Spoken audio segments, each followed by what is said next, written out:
নমস্কার, আমি নমিতা, সহজ রান্না চ্যানেলের নমিতা। আজকে আমি রান্না করব বথুয়া শাক। এই শাকটা শুধু শীতের দিনেই পাওয়া যায়, আর এটা আমার খুব প্রিয়। এটা খেতে খুব ভালো লাগে। এর মধ্যে ভিটামিন মিনারেলস প্রচুর আছে। আর এটা রান্না করার জন্য আমি এটা ধুয়ে পরিষ্কার করে নিয়েছি। আর এখানে আমি নিয়েছি কিছু শিম ছোট ছোট করে কেটে, আর পেঁয়াজ কোচানো, একটু রসুন আর কিছু কাঁচা লঙ্কা নিয়েছি। আর এখন আমি এগুলিকে শিমগুলিকে ভেজে নেব ফোড়ন দিয়ে, আর ততক্ষণে আমি শাকটা কেটে নেব। আমি একটা চুলায় কড়া দিয়েছি, এটা গরম হয়ে গেছে। এখন আমি দিয়ে দেব 1 চামচ মতো তেল, আর এর মধ্যে দিয়ে দেব আমি পেঁয়াজ কুচানো। পেঁয়াজ আর রসুনটা আমি এর মধ্যে দিয়ে দিচ্ছি। রসুন আমি 4টে রসুন দিচ্ছি, সবটা রসুন আমি দেব না। এটাকে আমি হালকা ভেজে নেব, বেশি ভাজবো না, না হয় শিম ভাজার সময় এটা বেশি জ্বলে যাবে। আর ততক্ষণে আমি দিয়ে দিচ্ছি এর মধ্যে একটু করে কেটে রাখা শিমগুলি। এটা গ্রিন কালারের একটা শিম, তো এটা একটু নরম নরমই হয়।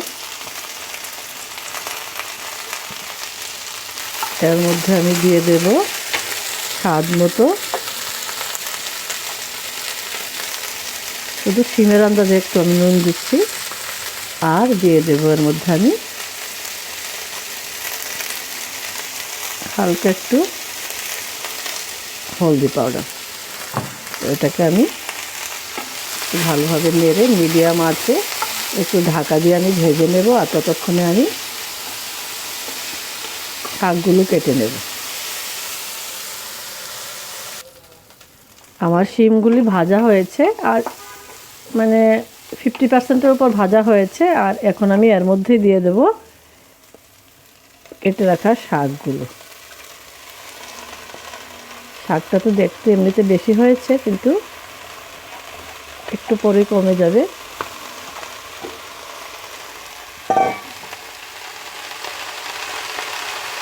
আর এর মধ্যে দিয়ে দেবো আমি বেশি করে চেরা কাঁচা লঙ্কা। এখন আগুনটা একটু বাড়িয়ে দিচ্ছি। আর দেবো এর মধ্যে আমি শাকের পরিমাণে নুন, আগে আমি শিমের জন্য দিয়েছিলাম। আর দেব সামান্য হলদি পাউডার।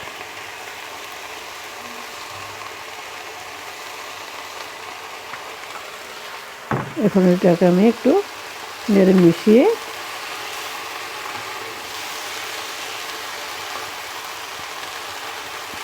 দেব এর মধ্যে। আমার তো শীতের সময় এই শাকটা প্রচণ্ড ভালো লাগে, অপেক্ষায় থাকি কবে শীতটা এলেও হয় না, শীতের শেষের দিকে এই শাকটা পাওয়া যায়। তো এটাকে আমি এখন একটু ঢেকে দিয়ে রান্না হতে দেবো কয়েক মিনিট। হয়ে গেছে আমার বথুয়ার শাক রান্না। এটা ভাতের সাথে খেতে খুব ভালো হয়। আপনারা এইভাবে বানিয়ে খেয়ে দেখবেন। সবাই আমার ভিডিওটা দেখলেন, তার জন্য অনেক অনেক ধন্যবাদ।